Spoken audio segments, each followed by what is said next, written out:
The only way you're ever going to get to the other side of this journey is you have got to suffer to grow. To grow, you must suffer. Those I can't catch a break guys, get them the fuck away from me. I can't be around those guys. I don't want to hear that shit. I don't want to hear that shit. I don't buy it. Because everybody has bad breaks. Yeah. I've had a shit ton of bad breaks. But you know what I did? I stayed up. Yeah. And I thought through it. If you stay in your comfort zone, that's where you will fail. You will fail in your comfort zone. Success is not a comfortable procedure. It is a very uncomfortable thing to attempt. So you got to get comfortable being uncomfortable if you ever want to be successful. There's no purpose in your life. You know, people need to have purpose to get up. They need purpose to perform. You need to get to a point in your life where there's nothing on the docket. There is no 5K. There's no I'm going to get into school to be this or that, and still perform. You're going to lose sleep. You'll doubt whether it'll work.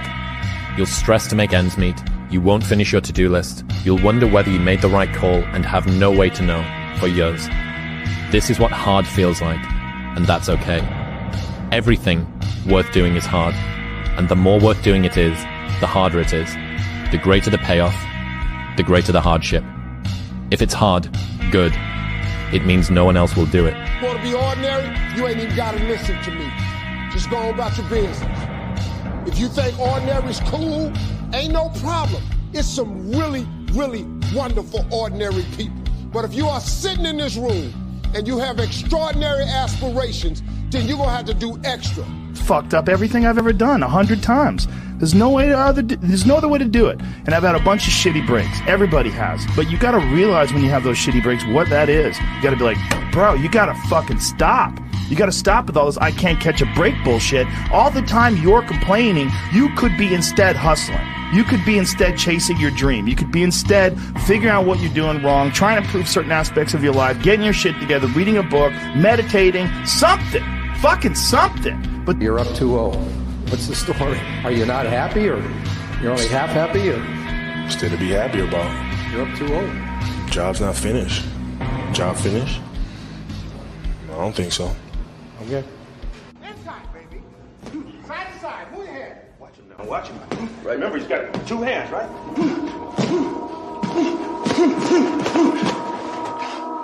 Damn, man, what the hell are you doing? This guy will knock you on your ass. Come on, Rock, it's not a game. You want to live in the hospital for 5 weeks this time? You thought I was tough? This jump will kill you. Come on, get your head on your shoulders, man. Think about the fight. Brother Langton, he's trying to hurt you, Rock. He's trying to hurt you, okay. What do you think most people get wrong about motivation? They think it's a permanent fix. They think it's something that is a constant. They think that maybe once I get it, I'm going to hold on to it. And that's the thing about that I was telling you, that I always talk about.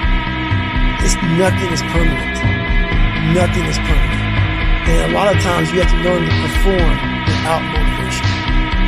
You have to learn to perform without purpose. You have to learn to perform a lot of different things. And that's what people think. They think I need to have this motivation to work out, to study, to be better. So if they don't have it, they just don't fucking do it. that's why losing in life is so important. Whether it's getting dumped, getting fired, losing a game, loss. Those feelings where things didn't work out your way, that's important because it lets you know this is the bad feeling that comes when it goes wrong, and you improve, and then it makes the good feelings of victory all the better.